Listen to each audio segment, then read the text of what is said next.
Hello students, आज हम इस वीडियो में कक्षा 9 के जीव विज्ञान के दूसरे पाठ ऊतक के बारे में पढ़ेंगे। इससे पिछले वीडियो में हम पादप ऊतक की चर्चा कर चुके हैं। अब इस वीडियो में हम जंतु ऊतक के बारे में पढ़ेंगे, यानी कि एनिमल टिश्यू, जंतु ऊतक। तो ऊतक जानते ही हैं, ऊतक क्या होते हैं। ऊतक कोशिकाओं के वे समूह हैं जिनसे शरीर की संरचना होती है, यानी अनेक कोशिकाएं जब मिलती हैं तो ऊतक बनता है। फिर अनेक ऊतकों से अंग बनते हैं, अनेक अंगों से अंगतंत्र बनता है, अंगतंत्र से शरीर बनता है। तो हम जंतु ऊतक की बात कर रहे हैं, तो जंतु ऊतक के प्रकारों को इसी में डिस्कस करेंगे। तो जंतु ऊतकों को 4 भागों में बांटा गया है, क्योंकि जंतुओं का जो शरीर है 4 प्रकार के ऊतकों से मिलकर बना है। पहला है उपकलीय ऊतक, ये पहला प्रकार। अब दूसरे की बात करते हैं, तो जो दूसरा प्रकार है वो है संयोजी ऊतक। फिर तीसरे प्रकार की बात करते हैं, तो जो तीसरा प्रकार है वो है पेशीय ऊतक। फिर चौथा प्रकार देख लेते हैं, तो जो चौथा प्रकार है वो है तंत्रिकीय ऊतक। तो इस प्रकार से हमारा शरीर इन 4 प्रकार के ऊतकों से मिलकर बना हुआ है। तो जो 4 प्रकार के ऊतक हैं, उपकलीय ऊतक यानी जैसे हमारी खाल है। अब खाल उपकला है, तो हमारी खाल या और भी बहुत सारे भाग हैं, अभी बताएंगे। तो खाल संबंधी जो है उपकलीय ऊतक है। संयोजी ऊतक, संयोजी ऊतक में इसकी जोड़ने वाले ऊतक। हमारे शरीर में बहुत सारे ऐसे ऊतक हैं जो एक अंग को दूसरे अंग से जोड़ने का काम करते हैं। पेशीय ऊतक, वे ऊतक जिसमें हमारी मांसपेशियां आती हैं, तो मांसपेशियां जिनसे बनी है पेशीय ऊतक। तंत्रिकीय ऊतक, जिन ऊतकों से हमारे शरीर का तंत्र का तंत्र बना है। पहले हम इनके प्रकारों की बात कर लेते हैं। तो जो उपकलीय ऊतक हैं, इनमें 2 प्रकार हैं। एक है आच्छादी उपकलीय ऊतक, तो सिर्फ आधा नाम लिखते हैं आच्छादी, क्या लिख गया, आच्छादी, बाकी समझ लीजिए उपकलीय ऊतक, पूरा नाम नहीं लिख रहे हैं। फिर दूसरे होते हैं ग्रंथिल उपकलीय ऊतक, तो सिर्फ ग्रंथिल लिख दे रहे हैं, ग्रंथिल। अब संयोजी की बात करते हैं, तो संयोजी ऊतक 3 प्रकार के हैं। वास्तविक, आगे संयोजी ऊतक जोड़ लेंगे, तो वास्तविक संयोजी ऊतक, कंकालीय संयोजी ऊतक, और जो तीसरा है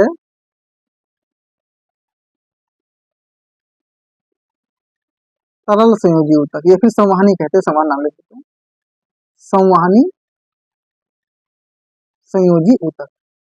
अब पेशीय ऊतक की बात करते हैं। पेशीय ऊतक में 3 तरह की पेशियां होती हैं, वे हम देखते हैं। रेखित पेशियां, अरेखित पेशियां, हृद पेशियां। बाकी तंत्रिकीय ऊतक का प्रकार नहीं आते। अब जो आच्छादी ऊतक है, इनके भी कई सारे उदाहरण होते हैं।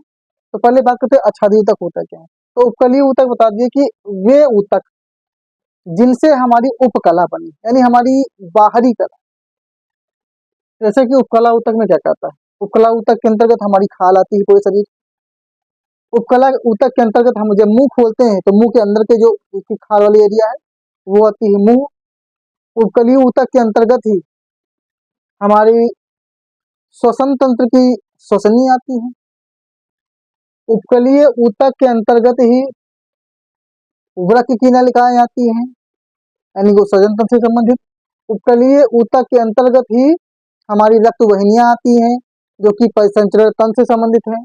उपकलीय ऊतक के अंतर्गत ही हमारे आहार नाल का कुछ भाग आता है, यानी कि बहुत हमारे जो उपापचयी तंत्र हैं उनमें से बहुत सारे भाग उपकलीय ऊतक के अंतर्गत आते हैं। तो उपकलीय ऊतकों से हमारी जो दिखावटी संरचना बनी हुई है, जिनमें से कुछ कोशिकाएं होती हैं आच्छादी ऊतक होते हैं कुछ, और कुछ ग्रंथिल। अब आच्छादी मतलब कि आच्छाद कर लेना। तो जब भी हमने जब जितने बताए हैं ये सबके सब आच्छादी है, जो बाहर से ढक लेते हैं। तो आच्छादी में कई तरह की कोशिकाएं होती हैं। इनमें से जैसे कुछ हैं सरल सल्की, तो कुछ सरल सल्की इसमें आते हैं, यानी सरल सल्की उपकलीय ऊतक। और भी हैं, कुछ हैं सरल स्तंभी उपकलीय ऊतक। इसी के अंतर्गत आते हैं सरल घनाकार उपकलीय ऊतक। फिर इसके अंतर्गत और आते हैं कुछ पक्षमाभी स्तंभी उपकलीय ऊतक। इसी में कुछ विशेषीकृत उपकलीय ऊतक आते हैं। कई सारे उदाहरण के अंतर्गत आते हैं। तो सरल सल्की जो होते हैं, मतलब एकदम से सिंपल संरचना होती है, सिंपल संरचना है प्लेट वाइज, ये सरल सल्की है। तो स्तंभी में क्या होता है कि कुछ स्तंभ की तरह से खंभे जैसी संरचनाएं होती है, इस प्रकार से ऊतक होते हैं खंभे की तरह। सरल घनाकार, अब जो संरचना है इसी में घन के जैसा हो जाएगा, जैसे घन जानते हैं किस तरह से होता है, अगर इस तरह से बनी हुई है घन की संरचना में, तो सरल घनाकार उपकलीय ऊतक। फिर पक्षमाभी स्तंभी, अब इसमें भी लंबे लंबे स्तंभ जैसे होते हैं, ये पक्षमाभी स्तंभी उपकलीय ऊतक होते हैं। कुछ विशेषीकृत ऊतक होते हैं, कुछ ऊतक होते हैं कई विशेष रूप से, मतलब कि कई तरह की संरचनाएं होती हैं, विशेष संरचनाएं बनी होती हैं। तो सबकी देखने में बनावट अलग अलग होती है। ये सबके सब आच्छादी उपकलीय ऊतक, आच्छाद कर लेते हैं, यानी कि ढक लेते हैं। जैसे कि हमारी खाल ने हमारे पूरे शरीर को ढक रखा है। तो शरीर के बाहरी खाल, अंदर के भी बहुत सारे अंग, जैसे हमने बताया अभी, कुछ पाचन तंत्र से संबंधित है, कुछ उत्सर्जन तंत्र से संबंधित है, कुछ परिसंचरण तंत्र से संबंधित है, कुछ श्वसन तंत्र से संबंधित है, यानी कि कई सारे ऐसे अंग हैं जिनकी जो ऊतक होते हैं वो आच्छादी ऊतक होते हैं। ये क्लियर है, आच्छादी ऊतक ढकने वाले। अब बात करते हैं ग्रंथिल ऊतकों की। तो ग्रंथिल ऊतक में जैसे कि हमारे अंदर बहुत सारे ग्रंथियां हैं, उन ग्रंथियों से रस निकलते हैं, एंजाइम निकलते हैं, हार्मोन्स निकलते हैं, यानी जो स्रावी होते हैं। तो ये स्रावी अंगों से निकलने वाले ऊतक होते हैं, जो ऊतक होते हैं ये इनसे स्रावी अंग बने। अब जैसे कि हमारे पाचन तंत्र में बहुत सारे, जैसे यकृत है, अब यकृत क्या है, ये भी एक स्रावी अंग की, ये पित्त रस का स्राव करता है। तो बहुत सारे ऐसे स्रावी अंग हैं जो किसी न किसी रस का, किसी न किसी एंजाइम का, किसी न किसी हार्मोन का श्रावण करते हैं। तो वो जो स्रावी अंग हैं या फिर जो स्रावी ग्रंथियां हैं वो ग्रंथिल ऊतकों से मिलकर बनी हुई है। ये क्लियर हो गई कि आच्छादी ऊतक, अंगों को ढकने वाली जो कलाएं होती हैं वो आच्छादी ऊतकों से बनी है, और स्रावी ग्रंथियां इन ग्रंथिल ऊतकों से मिलकर बनी हुई है। तो ये हो गई उपकलीय ऊतक। अब बात करते हैं संयोजी ऊतक। नाम से संयोजी ने संयोजन, जोड़ने वाले वे ऊतक जो शरीर के विभिन्न अंगों को आपस में जोड़ने का काम करते हैं वो संयोजी ऊतक कहलाते हैं। अब इसमें कुछ है वास्तविक ऊतक जो वाकई में उस तरह के दिखते हैं, कुछ कंकालीय जो कंकाल तंत्र से संबंधित है, कुछ संवहनीय जो संवहन करने वाले, बहने वाले हैं। तो वास्तविक में अनेक उदाहरण कुछ ले लेते हैं। जैसे वास्तविक के अंतर्गत आ जाता है वसा, वसीय उपकला। तो वसा हमारे शरीर की जो फैट है, चर्बी, ये इसके अंतर्गत आती है। स्नायु, कंडरा, अब जैसे कि ऊंट के शरीर पे कुबर होता है, ऐसे बहुत सारे अंग होते हैं। तो इन सब में जैसे कि वसा, वसा जानते हैं चर्बी। अब जो वास्तविक उपकलीय ऊतक है, अब इसमें स्त्रियों और पुरुषों में अंतर होता है, यानी जो वसा की मात्रा होती है ये स्त्रियों में अधिक होती है, पुरुषों में कम होती है। इसी कारण स्त्रियों को कम ठंड लगती है, पुरुषों को अधिक ठंड लगती है। तो ये जो वसा है, तो ये जो वसे जैसे पेट की वसा हो गई, अन्य कई भागों की वसा होती है, तो ये वसा जो है इन्हीं वास्तविक संयोजी ऊतकों से बनी है। स्नायु जैसे हड्डी, अब एक हड्डी है, दूसरी हड्डी है, अब ये जो हड्डियां हैं आपस में जुड़ी हुई है, तो इनके बीच में एक तरल पदार्थ होता है जिसे कहते हैं स्नायु, जो दोनों को जोड़ने का काम करता है। तो जो स्नायु है ये भी संयोजी ऊतक है क्योंकि दो हड्डियों को आपस में जोड़ रहा है। कंडरा की बात करते हैं तो हड्डी थी, अब हड्डी के ऊपर चढ़ी होती है मांस, लेकिन हड्डी और मांस के बीच में जो एक पदार्थ भरा है जो हड्डी और मांस को आपस में जोड़ता है उसे कहते हैं कंडरा। तो कंडरा हड्डी और मांस को जोड़ता है और जो स्नायु है दो हड्डियों को जोड़ता है। तो कंडरा भी एक वास्तविक संयोजी ऊतक है। फिर कुबर, जैसे कि ऊंट में कुबर होता है, फिर बैल में होता है, कुछ जानवरों में होता है कुबर। तो जो कुबर होता है वो एक्स्ट्रा फैट होता है, तो ये भी वास्तविक संयोजी ऊतक से बना होता है। तो ऐसे कई सारे अंग हैं जो वास्तविक संयोजी ऊतकों से बने होते हैं। तो ये तो हो गए वास्तविक संयोजी ऊतक। अब बात करते हैं कंकालीय संयोजी ऊतक। कंकाल समझते हैं हमारे शरीर का कंकाल, कंकाल किससे बना? हड्डियों से बना। तो कंकाली ऊतक में दो होते हैं, अस्थि, उपास्थि।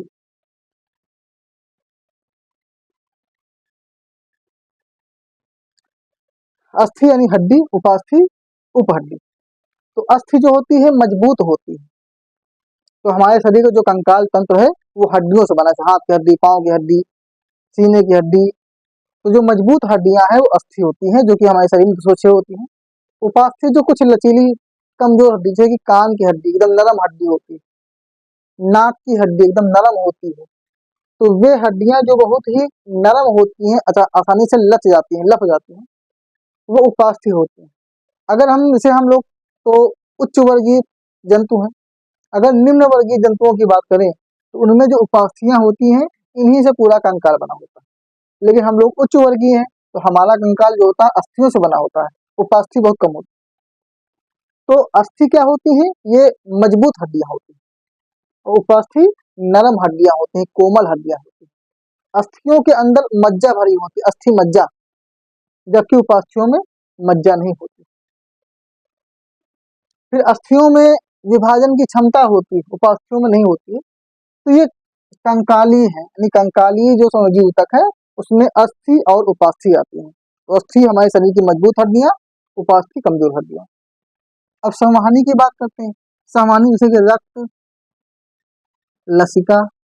रक्त समझते ही है खून। हमारे शरीर में दो तरह की नसें होती हैं, धमनी और शिरा। तो धमनी में शुद्ध रक्त बहता है, शिरा में अशुद्ध रक्त बहता है। तो जो रक्त होता है वो पूरे शरीर में ऑक्सीजन और कार्बन डाइऑक्साइड का लेन देन करता है। यानी जब हम सांस लेते हैं तो जो ऑक्सीजन जाती है वो रक्त के माध्यम से विभिन्न अंगों तक जाती रहती है और जो कार्बन डाइऑक्साइड है वो वापस इसी रक्त से आती है। तो जो रक्त है ये एक तरल संयोजी ऊतक है। अब रक्त पूरे शरीर में बहता है, तो पूरे शरीर में बहता है तो सभी शरीर के अंगों को आपस में जोड़ने का काम करता है।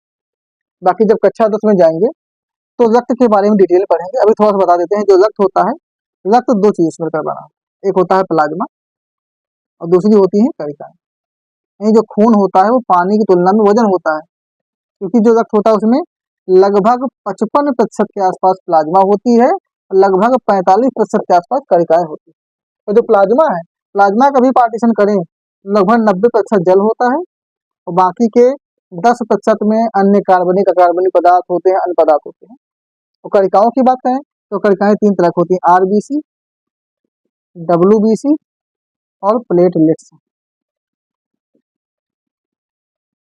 आरबीसी ने लाल रक्त कणिकाएं, डब्ल्यूबीसी श्वेत रक्त कणिकाएं और प्लेटलेट्स जैसे बिम्बाणु कहते हैं। तो ये तो बात की बात है। तो रक्त जानते हैं तरल संयोजी ऊतक है। शरीर में हमारे जो रक्त होता है वो पूरे शरीर के वजन का लगभग 6 से 8% होता है। तो रक्त भी एक तरल संयोजी ऊतक है। फिर लसिका, रक्त और ऊतक के बीच में लसिका होता है जो कि एक रंगहीन पदार्थ होता है। और लसिका का मुख्य कार्य होता है कि ऊतकों में जो आवश्यक जैव अणु हैं, जो पोषक पदार्थ उनको खींच खींच के रक्त में लेकर आता है। तो लसिका रक्त और ऊतकों के बीच में होती है। तो रक्त और लसिका ये संवहनी संयोजी ऊतक। तो ये हो गए हमारे संयोजी ऊतक। अब बात करते हैं पेशीय ऊतकों। पेशीय ऊतक यानी मांसपेशी। जैसा कि हमारे शरीर में 639 मांसपेशियां होती हैं, 206 अस्थियां होती हैं। तो जो हमारे शरीर की मांस है वो जिन ऊतकों से बनी है उन्हें पेशीय ऊतक कहते हैं। तो शरीर की जो मांस है वो तीन तरह की होती है। एक है रेखित, रेखित को ऐच्छिक भी कहते हैं, ऐच्छिक पेशियां। अरेखित को अनैच्छिक भी कहते हैं। तो ऐच्छिक यानी इच्छा के अनुसार, अनैच्छिक बिना इच्छा। जिसे जानते हैं कि हमारे शरीर का जो प्रत्येक अंग होता है उस पर नियंत्रण दिमाग करता है, दिमाग ही कंट्रोल करता है। तो अगर हमारी मांसपेशियों पर दिमाग का कंट्रोल है, जैसे हाथ, हमें कुछ काम करना, दिमाग ने कहा हम कर रहे हैं, दिमाग कह रहा है चलो हम चल रहे हैं, दौड़ रहे हैं, तो हमारे शरीर के वे भाग जिनकी मांस पर दिमाग का नियंत्रण है, मस्तिष्क का नियंत्रण है, वे रेखित या ऐच्छिक पेशियां कहलाती हैं। लेकिन दिमाग के वे भाग जिनकी मांसपेशियां पर मस्तिष्क का कोई नियंत्रण नहीं, वो अरेखित या अनैच्छिक मांसपेशियां कहलाती है। रेखित बता ही दिए, हाथ पैर की मांसपेशियां, बहुत सारे शरीर की अधिकतर जो मांसपेशी है वो ऐच्छिक ही है। अनैच्छिक में जैसे आहार नल। अब हमें भूख लगी, दिमाग कहे भूख हट जाए तो नहीं हटेगी, पलक का झपकना, प्यास लगना, पेशाब लगना, इस तरह बहुत सारी क्रियाएं होती हैं। तो जिन क्रियाओं पे मस्तिष्क का नियंत्रण नहीं है वो होती हैं अनैच्छिक क्रियाएं, और उनसे संबंधित जो मांसपेशियां हैं वो अनैच्छिक पेशियां होती हैं। तो दो क्लियर हो गई, रेखित या अनैच्छिक जिन पे मस्तिष्क का नियंत्रण है, और अरेखित या अनैच्छिक जिनमें मस्तिष्क का नियंत्रण नहीं है। तीसरी हृदय, जो हमारा हृदय है, दिल है, वो एक विशेष प्रकार की मांसपेशी से बना होता है, जिसे हृदय पेशियां कहते हैं। तो इस प्रकार की मांसपेशी से सिर्फ हृदय ही बना है, बाकी जो शरीर के अंग हैं वो अलग तरह की मांसपेशियों से बने। कहने का मतलब ये है कि शरीर में तीन तरह की मांस है। वो मांस जिस पे दिमाग का कंट्रोल है, रेखित, वो मांस जिस पे दिमाग का कंट्रोल नहीं है, अरेखित, और वो मांस जिससे हमारा दिल बना है, वो हृदय। ये तीन तरह की पेशियां होती हैं, और ये है पेशीय ऊतक। अब हम बात करते हैं चौथा, तंत्रिकीय ऊतक। वे ऊतक जिनसे हमारे शरीर का तंत्रिका तंत्र बना है, वे तंत्रिकीय ऊतक कहलाते हैं। जैसा कि हमारे बहुत सारे तंत्र हैं, उसके अलावा तंत्र है पाचन तंत्र, पोषण तंत्र, उत्सर्जन तंत्र, जनन तंत्र, परिसंचरण तंत्र, बहुत सारे तंत्र हैं, लेकिन वो सब तंत्र तो इन्हीं के अंतर्गत आ गए। लेकिन जो तंत्रिकीय तंत्र ऊतक है, जो तंत्रिका तंत्र है, उसको सबसे अलग रखा गया है, क्योंकि शरीर में दिमाग का महत्व तो बहुत अधिक है, दिमाग के भाग को अलग ही रखा गया। बाकी सब तो इसमें हो गए। अब तंत्रिकीय तंत्र, तो तंत्रिका तंत्र तीन तरह को, मैं अगर हम अभी तो यहाँ पढ़ेंगे नहीं, जब 10 में जाएंगे तो हम देखेंगे। जो तंत्रिका तंत्र होता है, तीन भाग होते हैं। एक होता है केंद्रीय तंत्रिका तंत्र, जिसके अंतर्गत हमारा दिमाग आता है और सुषुम्ना यानी मेरुरज्जु आती है। फिर परिधीय तंत्रिका तंत्र, जिसके अंतर्गत इन दोनों से जुड़ी हुई तंत्रिकाएं आती हैं।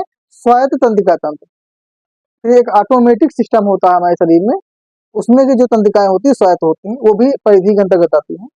तो जो तीन है, स्वायत्त, परिधि और केंद्रीय तंत्रिका तंत्र, इनकी जो पेशियां यानी जो है, ये तीनों के तीनों तंत्र तंत्रिकीय ऊतक से बने। और तंत्रिका ऊतक में जो कोशिका होती है उसे कहते हैं तंत्रिका कोशिका या न्यूरॉन।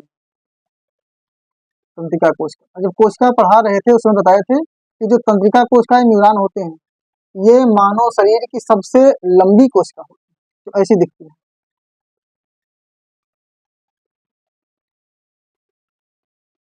इस टाइप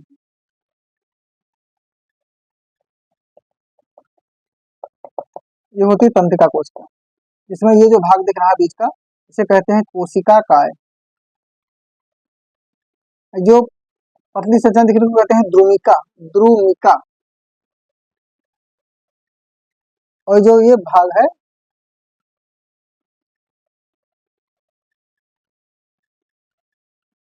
इसे कहते हैं एक्सान या तंत्रिकाक्ष बोलते हैं। तो जो तंत्रिका कोशिका उसके मुख्य तीन भाग होते हैं, द्रुमिका, तंत्रिकाक्ष, कोशिका काय। ये तंत्रिका कोशिका होती है, शरीर की सबसे लंबी कोशिका होती है, और इन्हीं तंत्रिका कोशिकाओं से तंत्रिका तंत्र का 90% भाग बना होता है, बाकी के 10% भाग में कुछ अन्य कोशिकाएं होती है। तो तंत्रिकीय ऊतक क्या है?